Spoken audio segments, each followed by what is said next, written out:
Welcome to the Solution of Real Estate podcast, where myself, Phil Sexton, and Jeff Sibbach. We sit down, we talk about the industry. We have a consumer first podcast. I've heard it kind of compared to like sports talk radio for real estate. This is very kind of like that. No, but we're not as negative as sports talk radio is. Okay, and the difference is we actually are still in the game. Yes. Right. So we run a real estate team based out of that Phoenix. is the biggest difference, because typically I guess if LeBron James had a talk radio, it would be like you. Yes. Well, thank you. Thank you. Yeah. But the funny thing about sports radio is they also tend to talk cross industry. Like, we don't talk about property management. We don't talk about commercial. Okay. Like, we don't talk about Fair. things that we have no clue what we should be talking. We only talk about our expertise, because residential real estate. I was listening to, I would say it's similar to it, but I was listening to a ex NFL linebacker who was a Pro Bowler talk on radio About baseball? Basketball. Oh, good. And I'm like, they were trying to sell us on why we should listen to him talk about basketball, and I just couldn't get there. Yeah, right? it wasn't. Yeah. So we actually work in the residential real estate space. We've got a team of 81 agents. Right. Last month we sold 40 million for how many? 80 transactions for 40 million last month. You're 43, but I don't care. 43. Yeah, I know. I like that when you go approximately 43.257. But I mean, one thing I do want to start off with is the topic of today. No, if you're joining today, to remember, just because I heard Seth Godin say it, and of course I love Seth Godin, I said, the gold that's in the past episodes is lots of it. So it's okay. You don't have to, when you come to our podcast, it's not like you can't go back and skip and find ones that you like and have them still apply. A lot of things we talk about is still very green. It's still very relevant. Yeah. Yes. Our podcast is like internet content. You got to write it so it's green, so that no matter when someone comes in, meaning that you can get tons of value by going back and listening to episodes. I listen to past episodes anyway. So also, if you want to refer a friend, we'd appreciate it, or give us a 5-star review. We'd appreciate that as well. You ready to get to today's episode? No, I also want to plug things, Jeff. Okay, good. No, today's topic, actually, the official title of today's topic is, why do property level leads convert faster? Maybe I lost the official title of the name. Let me see what we got. Why property level leads convert faster? I actually nailed it. Yes. Well, I mean, the thing is, we're trying to shorten titles because it's really longer than that, meaning at a higher percentage. But like when you win that, faster is good enough. Yeah. I mean, but to realize is sometimes faster is better than never. That's true. Because never is a possibility. And the most popular questions we got back from promoting today's topic was, what is a property level lead? Are you going to get to that in the beginning of the show? I think we're going to start with that. All right. What is a property level lead? A property level lead is an inquiry specifically about an active home for sale or under contract. Right. Yeah. So a call, a email, or a text message, or any inquiry. An app download. Right. Yeah. So to make it real simple, so why don't we go with certain, let's say, like, where do you think people spend their most amount of money on advertising to create leads? Homes and Land magazine. Okay, right. Not I guess that was just a guess. I'm just joking. Well, so they could be calling about your listing. The only thing is that I know that Homes and Land does not generate a lot of leads. Direct mail? Like, we spent so much money and it didn't create leads. So yes, direct mail. It just sold postcard is not a property level lead. Okay. Because that's different. So I've looked at property level leads, especially when we talk about like what we have done on the internet in getting people to research us online and communicate with us, contact us. Yes. Right. Where some of those people that contact us, they say, I'm retiring in 4 years. I live in Chicago. I can't stand the politics or the taxes or the weather or the insert whatever reason people leave the state that they're in. And I'm still trying to decide if I'm going to move to Arizona or to Florida. Yep. What level lead is that? That is not a property level lead. State level lead. A state level lead. Right? Yes. That's the state level lead. And then once the people decide, and so those people are typically like 3 to 5 years out of when they're going to buy. Yes. And so then we have the next level, which is, I mean, I guess I decide Arizona is the state that I want to retire to. Yeah. So now I got to figure out if, Arizona is a really nice place. Should I move to Flagstaff or should I move to Phoenix or Tucson? Or even Chandler versus Gilbert. Right. Like inside of the Phoenix metropolitan place, there's 17 cities that they could choose from. And we call those city level leads. Yes. Right. And I think it's key for people in defining their pipeline is they have to understand that we are, like, when I got into business in 2005, I was able to take more leads from, because I was doing internet leads then, that I was able to take more leads from 2 to 3 years out up until today. Like, that was something that, and that's why leads are advertised at, just got to give me a chance, right? But the problem is that now the user can get everything that we used to supply. So really our chance of converting them during that time frame is really, I mean, the odds of them staying with you the entire time. And I know that people like to put a banner on that. I've been working this lead for 4 years or whatever it is.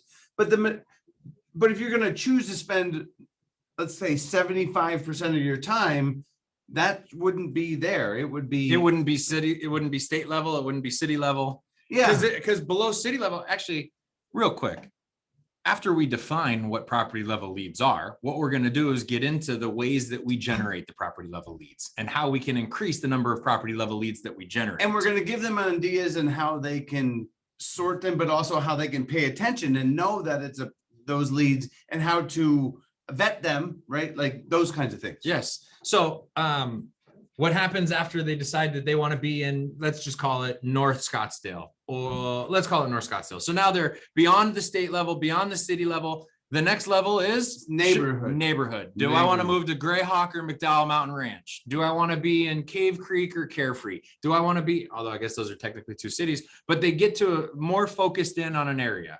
Right. And the key to understand is because the reality is people will look at a house at that time, but it's just understanding on when you get a property level lead, how you ask questions determines if they're still at this level or not. At the state level or at the city level. Because it's really the difference between the, property level leads converting at 6% or 43% and how you handle the questions of that lead. So the best lead that we get, that isn't a referral, right? Yes. The best lead that we get is what we call a property level lead. And that is when they are specific about an address. So they're not debating between Florida or Arizona. They're not debating between Greyhawk and McDowell Mountain Ranch. They want to see 123 Cholla Street.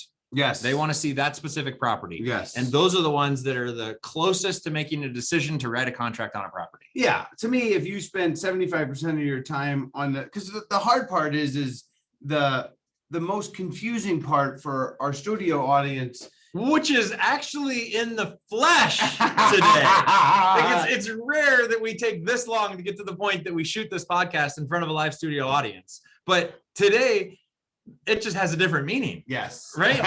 So we have on realestateleopard.com, there is a box on the bottom that you can put your phone number in if you want to get a text Zoom link to join us live on Zoom, which Keith has done today, Laura has done today, Stephanie. I think that we saw Jameis on there earlier, but people come and go and they engage and they chat with us. And JB usually is on the Zoom with us. Yes. Based out of Seattle. Yep. Right. But then something magical happened today, Jeff. Well, no, it actually happened yesterday. While JB was in high school, his parents bought a house in Chandler. Oh, got it. So now, as his parents are aging, he's got to come down and check on them from time to time, and then it's what we used to call in the social media days. He's IRL. He's now in real life. In real life. Yes. IRL. Yes. Oh. JB, good to have you on the show, buddy. Thanks. I love that. Yes. Yeah. So JB's here. Thank you, JB. Yeah. What do you got to say? This is so much more professional in person. Wow. Oh, it is? Yeah. Why? Yeah. Well, I mean, I can see how you know that I'm on Thing Live, and I can see the team that you've got behind you. You've got producers and cameramen. You spent 20 minutes on makeup before. And he still looks like that. That's They awesome. can only see me. Yeah. Wow. I have a face professional. for radio, is what you're saying. That's not true. But I would not have guessed that was going to be his feedback, to be honest. Of course. That's great. I love the eyes, like the viewpoint. The epitome of rule of 8 is that you don't know what the other people are going to think. You just don't know. Dude, we have a video on the new homes section of our website that is like got these drone photos of new communities being built, and it's got big words over the top of it, like top 5 reasons why you want to use a realtor when you buy a new build. Number 1, boom. Number 2, number 3, number 4, it goes through it. I showed that video to one of a newer agent that was on our team, and at the end of the video, I go, all right, what did you learn? And he goes, there is just a lot of people involved in building neighborhoods. Because the drone footage was so engaging, he was just oblivious to the words on the screen in front of him. And then I showed it to somebody else. Same feedback from the second person I showed the video to. They're like, I just think drone footage is so awesome. I'm like, not the 5 points of why a realtor should be like, okay, there's your feedback. Remember how I said in the beginning that realtors tend to focus on the wrong things? There it was. And here's your card. Yes. But anyway, back to property level because leads. if you're listening to this, the goal is to get you to pay more attention to property level leads and then to ask different questions, because the challenge is that some people are not going to have it's kind of like when I talked about the guy that I coached where his Zillow conversion is over 40%. And it's really just the way that he handles the lead leads to a higher percentage. And today the goal is to try and help them handle the leads a little bit different, specific questions that they can ask property level leads, and then the objections that they need to practice, because we know what the objections are going to be, and that will increase their conversion so they too can convert them faster. Woo! You said there's a big path there. Yeah. All right. Path. Step 1.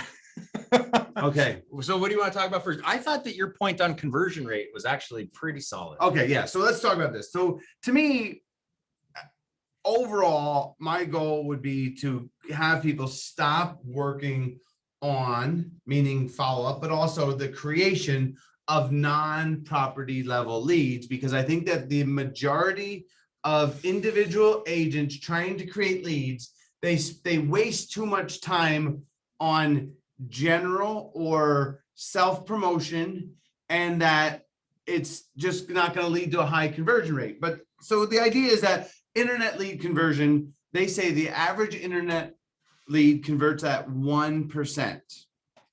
Okay. So because when you're talking about leads from Facebook or Instagram, or leads that you're running banner ads for, or that your CRM creates for you. Right, your CRM creates for you, like what, just people searching in an area. Yeah. If let's say open houses, which is a property level lead, obviously. Open houses, like one example of how we generate property level leads. Okay, good. Yep. So sign calls. I remember one agent, their memory, not their statistical written down average, was that they can convert 30% of signed calls. But that's what we're talking about here, is the increased intensity of these. Then we're talking about open houses, signed calls, Zillow, property specific leads, like tour requests, or Flex, if you're on Flex, when the phone rings, like that lead, or if you're OpCity and Realtor.com, like that lead. And then also if you're a Leopard member and you use RDigs to create leads off your sign, those leads, those are all property level leads. So if we're converting these in the range of 5 to, let's say, 15%. The elite agents, we know Wexler converts them at 25%. Right, Michael down in Chandler at 40+%. So if all of these leads are getting converted at those high numbers, super high, especially, that means we got to have leads that convert at under 1%. So then the question is why are you spending so much time creating leads that really don't? I mean, I think the confusion is that with the because I was listening to a podcast and they were talking about how they're trying to grow their Instagram and everybody should be spending as much as they can on Instagram. And I'm like, Show me the numbers. show me the numbers. You're like this is Cuba Gooding Jr. in what's that movie? show me the money. Yes, exactly. Jerry Maguire. Right. But the crazy thing is I heard they were, because the reason why you would build an Instagram following is, what do you think is the number one reason, Phil, that you want to build an Instagram following? To get leads, but what kind of leads are you looking for? Oh, I was gonna go with just so my wife thinks I'm cool. Okay. Let's go with so that other agents think that I'm good at marketing. No, well, no, okay. but no. So the agents will call you and refer them. That okay? Just be clear that is who you're targeting, because I see a lot. But I mean, I just laugh because when I see a lot of people busting their ass for Instagram and Facebook, and then I see 31 views and 41 views, I'm like, you're wasting time. Like you're not like There's actually a fun game that we play here in the office, and it's let's look that person's business up. Right. And so when we find people that are in our marketplace, but that are like, what, just like impressive, the amount of stuff that they're putting out on Instagram, they look like they're closing 18 deals a month, and you look them up and they've sold 2 exactly ever yes in the last 5 months. But you know where they're getting business from is they're getting business because then when they get big enough, they get a following, and then people call them and send them their friends from out of town. Got it. So, other agents from different cities. Right. Understand that is actually who you're building the content for. All right. Because at the end of the day, it does work, but not for the 99, just for the 1%ers, the elite, but they're mostly getting them from referrals from other agents. We don't see people, right? Because our website is, but we want to talk about more of the property level. The point is those leads though are not property level leads, and they're going to convert at less than 1%, right? Like you're just, you know what I mean? If you're posting. All right, I'm going to do my best to clarify what you're saying. Okay. So you're saying that if you're on Instagram and you're putting energy at creating buyers and seller leads off of your Instagram or Facebook profile, those buyer and seller leads aren't property specific, so they convert at less than 1%. Yes. But if you're on Instagram and your mission is to get referrals from other agents around the country, that's a model that we have seen more successful. Way more successful. Awesome. Yes. Because I think those are referrals, because those are good leads. Well, exactly. One of the caveats that I want to point out here is that what we're talking about at a property level lead is meeting new strangers. Like, which level of stranger do you want to meet, as opposed to the referral style of business? Yes. Because of course we think that you should spend money, time, and energy working with people that already know, trust you, and would refer you. Yes. But then second to that, when you're trying to get new business into your pipeline and you want to go forward with the internet, what you should be focused on is how to generate more property level leads. Right. Because those will not create property level leads. And then the problem is you're distracting yourself to spend all this time over here. Meanwhile, the good stuff and that's what we're trying to help them with today. Yeah, okay. Nice. So the address level leads when they're interested in that specific property, because we used to use phone numbers. Actually, I still think that we need to continue to use phone numbers on our signs to create property level phone calls. But the problem is the barrier of calling somebody is high. Like, if I saw a sign and I'm like, oh, I could call that person to figure out how much this house is worth. Or I can look it up on the internet. Or I could just Google, I could open my XYZ app, and XYZ app is going to tell me all the details about that property, whether it's for sale or it's not for sale or anything like that. 9 out of 10 people are going to download the app. That replaces the phone call, because now they're not going to call, because then, God, I have a realtor that calls me back 18 times a day. I got to call the guy. I got to talk to the guy. I don't want to create that. Well, when we created our internet presence, actually what we saw go up was our actual property level leads from our website. Not the phone's ringing less and less and less. And that's why we're having this conversation. Like, to me, the reliance on it, but the other thing is when it rings, you need to pick it up. That's true. No doubt. No doubt. All right. So then, in addition to our signs now, in order to generate more property level leads, we've added our Digs sign writers. So now our Digs is the app that we post our listings to, that actually, and all the top producers across the country could technically post their listings to our digs, get the free sign writers, right?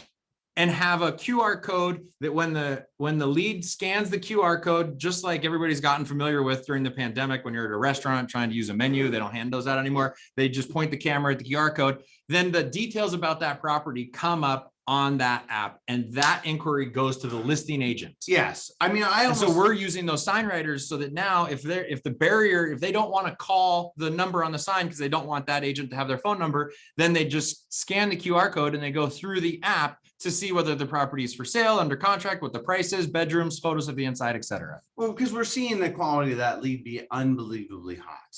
Right. Like that lead is. I'm ready to buy a house. Well, that one had too many steps. I mean, Do you have another one? That's even if we were going to break property level leads into categories. I think that lead is. Was that a category? A category. Yeah. Right. But also because that lead is out driving by the houses, right? Like previously on past episodes, we talked that now that 93% of people are driving by the house.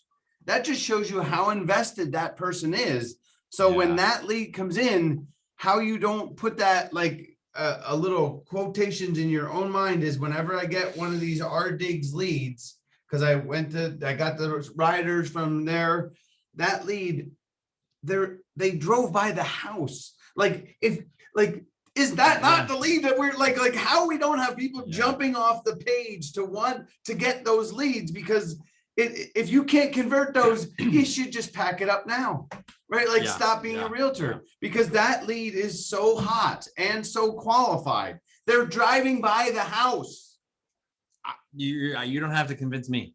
I witness it. I see it. I mean, even Kurt was working. He's got like double siding 1.5 and 2.3, not double sided. I'm sorry. Buy sell because the people right now are in the find a house first before I list my house. Yes. So those buyers that see a sign in their neighborhood, they can't find it anywhere on the web because it's not syndicated out to those websites that they've downloaded. They only can find information about that property from that RDigs or the phone number that you have on the sign. So, the thing is, we're testing something new. Well, now. what it is my point is the funnel's already been executed. What funnel? The funnel, meaning that the sales funnel? The sales funnel has already been executed. They're now driving by the property, and that's you mean they're bottom of funnel leads, property level, bottom of funnel. Bottom of funnel, yes. Right? And the best of the bottom of the, I mean, you can't get a better lead than that. Okay, right? Because I would say open house versus the art is not as high as like an RDigs or a Zillow call, a sign call, or no, absolutely. When somebody can just walk freely into a house and it's very non-committal, right? You have to set up your questions because not all of them are. To me, that's why for open house, the first question after I ask what their name is, I say what brokerage I'm with, and then I say, do you live in the neighborhood, to see if I want to find them. The third question I ask them is, did you see it on the internet? Right. Scripts. Did you see it on the internet? Why?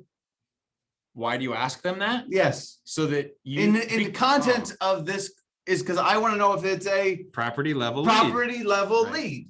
Right. Because if you saw it on the internet, then you got in your car and drove over. Now you know. Because here's the thing here's why I asked that question is because if they saw it on the internet and came by, I now know what price they're looking for, what neighborhood they're looking for, what bedroom count, what size, what backyard, what pool, what parking. Like they saw it online and they came to see it in person. Oh, that tells me a lot of details that I don't have to ask them. I can now just assume that all these things are accurate. And now they look at me when I make these assumptions based on price area or the specs of the house, like, man, this guy just gets me.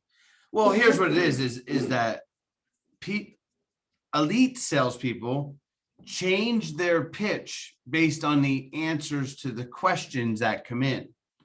Yes, and that is what is supposed to happen is because I just want the record to show. Hold on. What time are we? Do you know how long have we been recording? 128. 128. That Jeff Sibbach might have hinted that I was an elite level salesperson. Did you hear that, JB? It sounded. It might have hinted. Yes, I got it. No, but that's exactly what it is, though, is because now you don't have to waste because the reality is in the open house, you have about 60 to 90 seconds.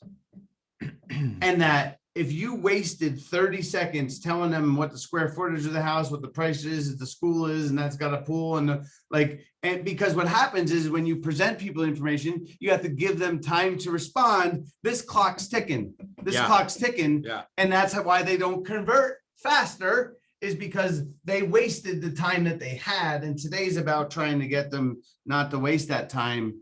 So, all right, should we throw it over to the studio audience, see Okay. what kind of questions they have? all right. I still have the one, I want to end with Okay. a test that we're doing right now.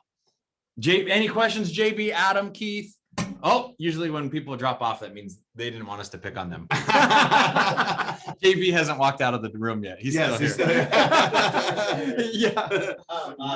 I'm curious, who sponsored today's episode? Oh, that is so awesome, JB. Let's actually all listen to this quick commercial break. Welcome back. Was that a good answer for you? That's so funny. That's awesome. Oh, well done, sir. Usually Adam has a sign that says commercial break. You didn't even get to witness. No, how but he was professional that. documenting the time, so he knew where to go. Yeah. That's so funny. All right, what other questions may we have from our studio? Nina, what's new in your world? Where are those blue glasses? I know. I'm actually a busy girl today, and I did not want. That's why I jumped on late. I'm actually driving, but you know what? That's fine. It's just like a call, like a little Zoom call, right? Nice. Yes. Shoot. We No, agree okay. completely. Do you have any questions? No, you know what? That so far, what you guys have been saying has been great. I mean, that was kind of genius what you just said too about. I think about all the open houses that I've done, and basically rehashed what they already knew. So no, I don't. My only comment is that what you just said was genius. Thank you. Awesome. Thank you. Well, I think she was talking to me. no, but the idea is that for any call, no, but Just we kidding, talked about just it as in the Sibbach team meeting, is that people don't think of I guess what it is I had professional sales training. It's not like I was gifted by working for a software company and they made me go through solution selling and strategic selling and negotiation and all that stuff. And to realize that this is you're supposed to change what you say when you don't get the result that you want. Meaning that if somebody walks in the open house and they don't work with you, then probably what you said was not the best thing to say something, and that then you need to change it, practice it, and then try and re-script what you're saying and why we set those questions up in the open house. Thank you, Nina. But not just open house, all property level leads. All property level leads. Right? Because what we have found is last year when we went from our agents, when we got a property level lead and our agents would ask about, oh, what price point are you looking in? As opposed to asking when they would like to see the house. The appointment rate went from 70% to 20%. Well, vice versa. Yeah. The appointment rate was at 20% and it shot up to 70% when one of the first questions that we ask is, when would you like to see the house? Right. So in case you didn't get that, he was screaming it out loud. But the first question, when you get a property level lead, obviously if it's an open house, you're in the open house. But at the open house, the question is do you have other properties that you would like to see? Because I don't think that agents are asking that question in the open house. No. Is there other properties that I could show you right now? Right? Would you like to see is there other properties that you wanted to see right away? Yeah. But specifically for all property level leads, a sign call, an RDigs, Zillow, right? Or anyone asking for a property, when would you like to see it? And then shut up. Yeah. Right? Yeah. That's the hard part. All right. No, but Phil, burning. shouldn't I ask them about if they're familiar with the HOA? We don't Shouldn't do I that. ask them if they're qualified? No. Well, I don't know if I want to work with them if they're not qualified. But you're really good at actually understanding if somebody's qualified without asking if somebody's qualified. That's true.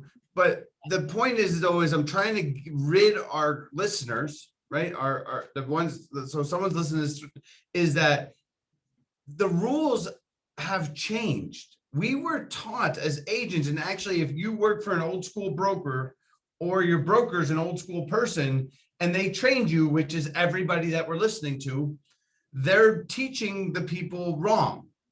because they're like, where are you from? And, what are you looking for? And, what, like, how many bedrooms, how many bathrooms? That's the questions that everybody leads with, and it's causing them to sell us houses. You know why I stopped asking people where they're from? Because I really have nothing in common with most answers. It's hard to relate. California. It doesn't matter when somebody says that they're from Illinois. I'm like, oh, Chicago? Because you haven't been there. I mean, you know what I mean? Like, it's very hard to relate. So now I don't ask them the questions, but what happens is the questions, like their answers come up. And if I do have something in common with that, wherever they were from, I then dive in, but it wasn't me. Well, that's sales 102. Not what? Changing your questions? Don't ask questions that lead to answers that aren't helpful. That aren't helpful. Right. Yes.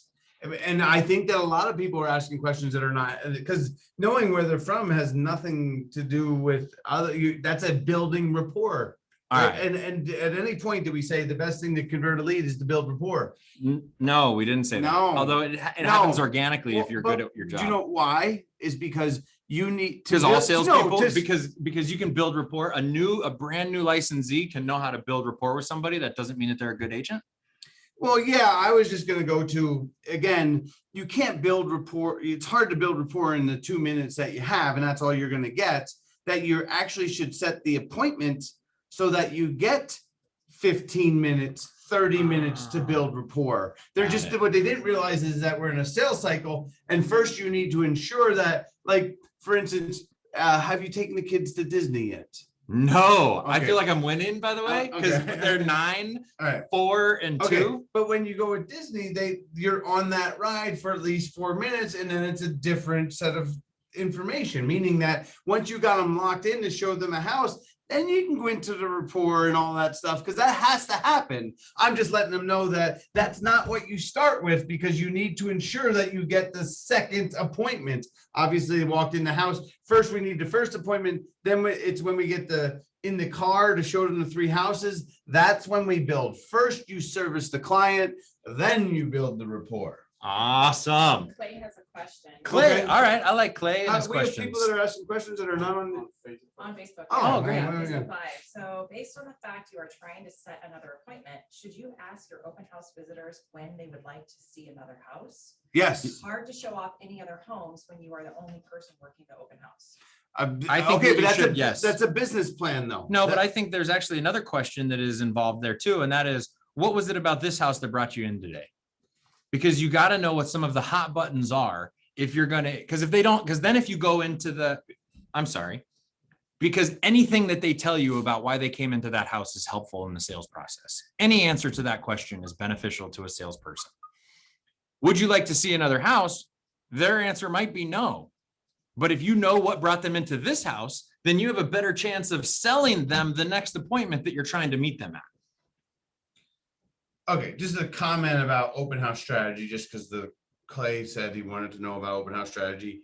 The reality is your open house strategy is broken. Because let me ask you this, Phil, are our best open house converters typically alone or 2 people? Well, 2 people. Right. Yeah. Be- So that you can take them right then. right. And not abandon the property. And not abandon the property. Yeah. Yes. Like, It's actually why we have some married couples on our team that do very well in open houses because they have that ability. right. So for me, for the solo person, it's I had an emergency, I'll be right back sign. Right. Right. Like, to me, if that's what it is, then you need to have that sign that you could throw on the door. Here's my cell phone number. I had an emergency, but I will be back in 5 minutes. Right. Like, to me, but that's your go-to strategy, because that will increase your conversion by 40 or 50%. But is that in the seller's best interest? No, it's not. Wait a minute. You could say yes if your goal of showing them another house was to prove how good the one is that you're at.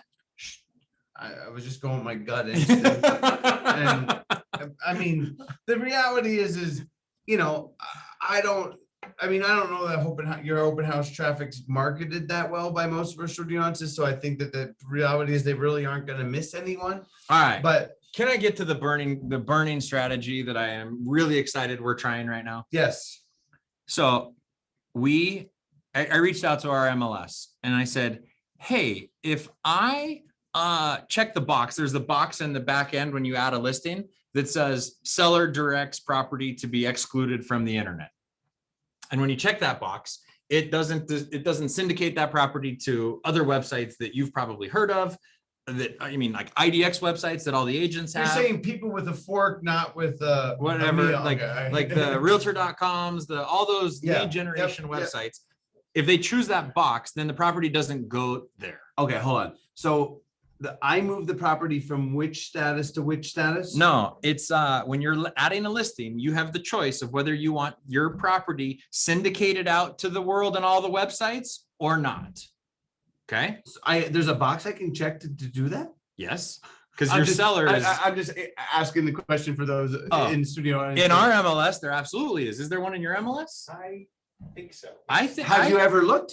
I did, but it's been years. Right. Yeah. Our point is that you need to be more aware of your software because that is choosing whether you get more property level leads or less. Well, hold on. So that option actually doesn't exist in the coming soon phase, right? So when we put a listing in our MLS and it's in coming soon to start, that means it's not syndicated out to all the different websites. and then syndication It's only and inside of the IDX MLS. mean the same thing in that instance? Basically, Okay. basically, there's two different boxes, but they're basically the same thing. And that is distributing the listing to other sites for people to see. And if the box is checked, that means your internet property level leads would be going to those sites because they're going to show up ahead of your website.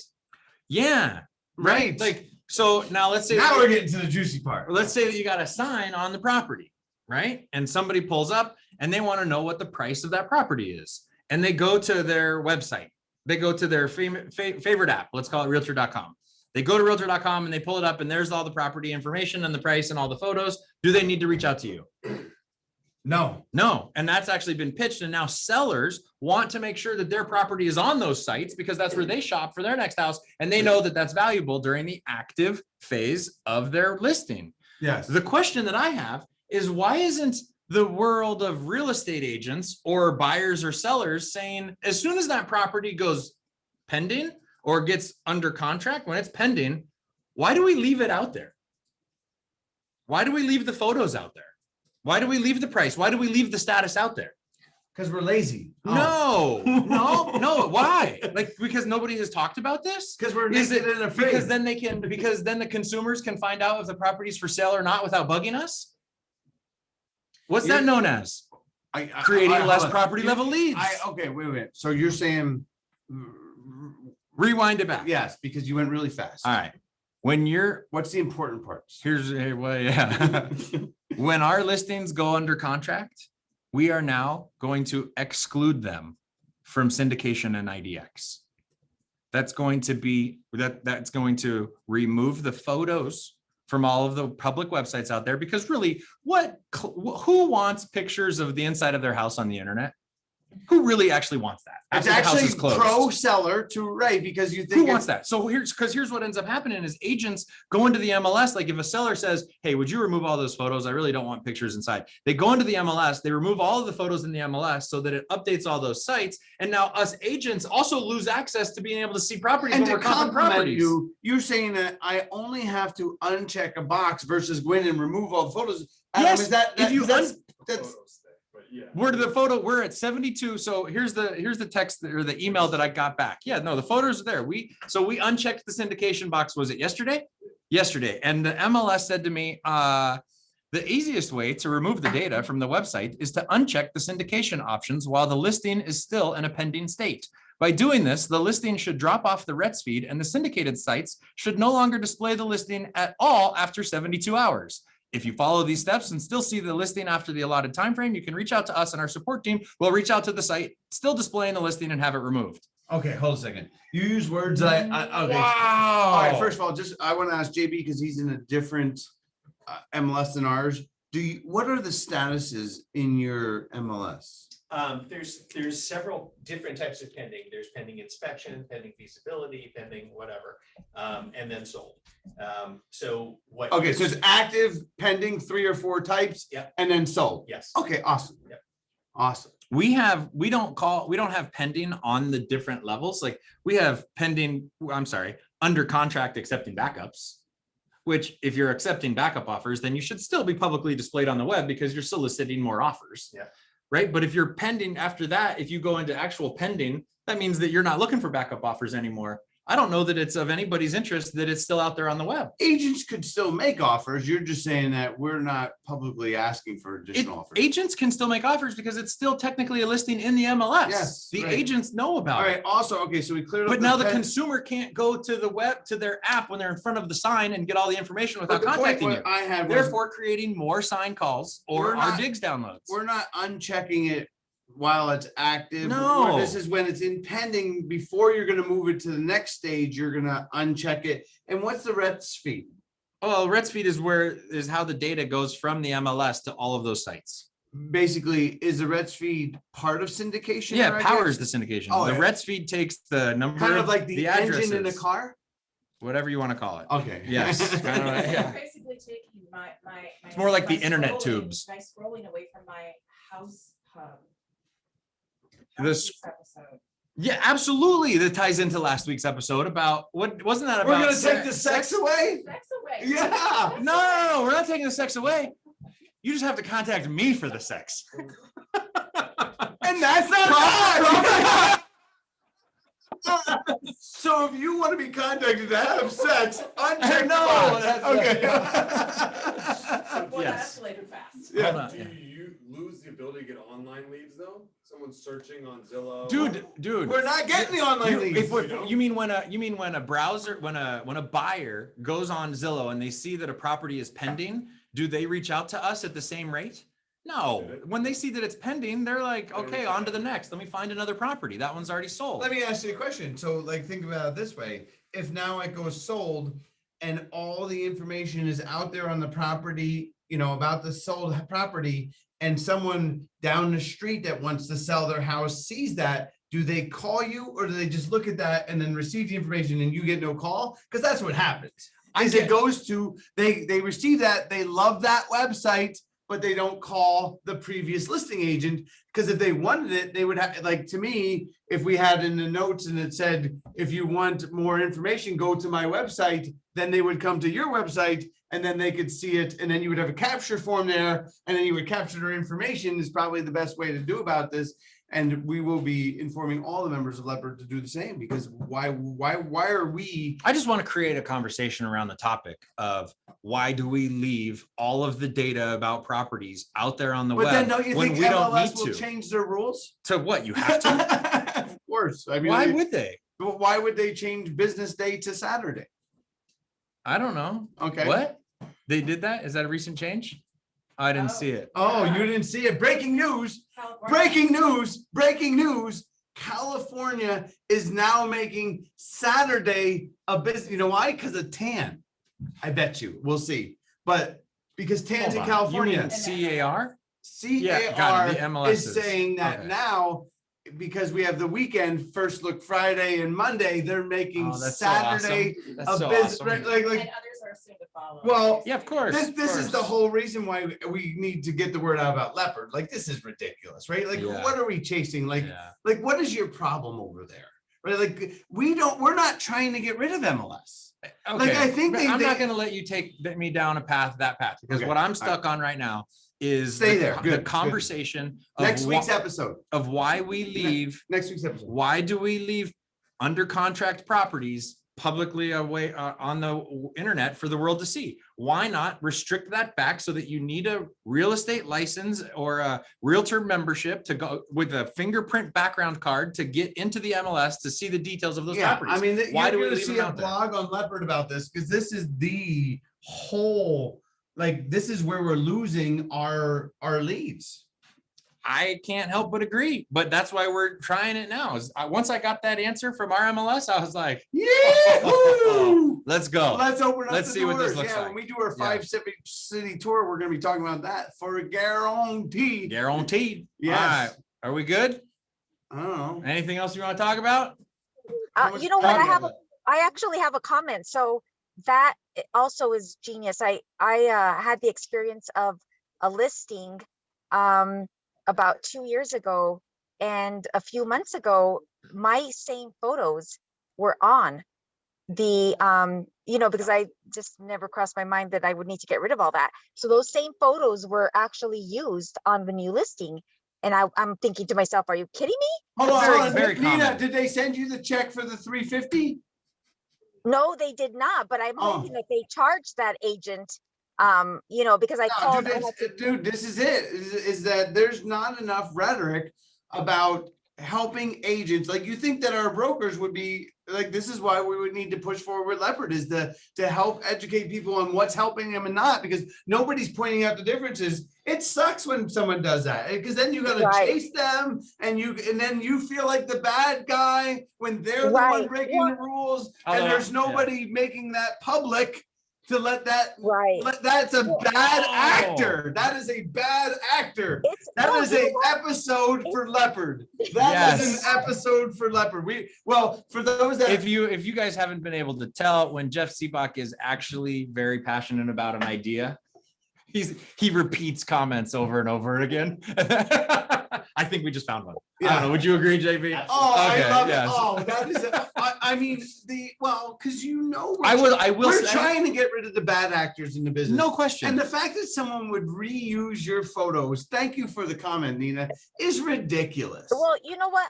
It was a lack of integrity, and Yes. anybody who knows me I am the most pleasant, happy, bubbly person. We agree. Well, you're the opposite on this podcast.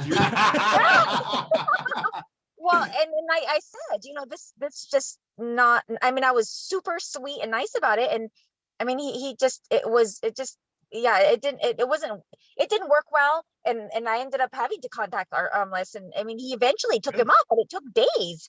And It you took know days what? for that to happen. Part of the lack of transparency that we see in the industry is the public will never know that agent is that type of guy.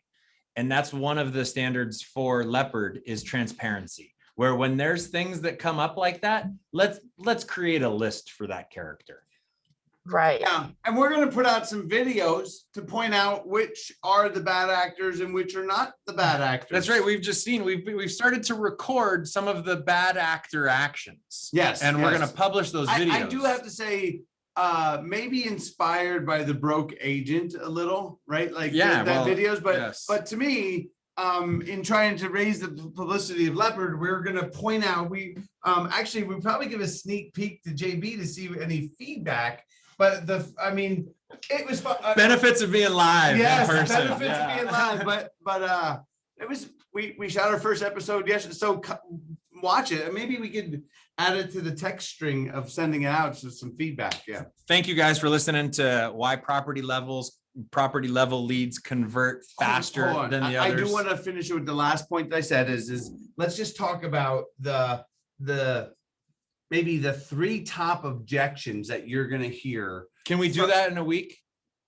Oh, you're gone. I'm gonna be in vacation. Mexico. Let's record it right after this, and then we'll publish it next week, and we'll Okay, pretend that it's a alright, week. alright. What is it again? The top 3 what? Top 3 objections that you're gonna hear from property level leads that you need to be able to handle better, Great. right? Yes. Right, like You got that, Lena? The top 3 objections you're going to hear from property level leads that you will need to keep be you prepared. from selling more houses. All right. Right. We'll see you guys next week. Thank you. Good night.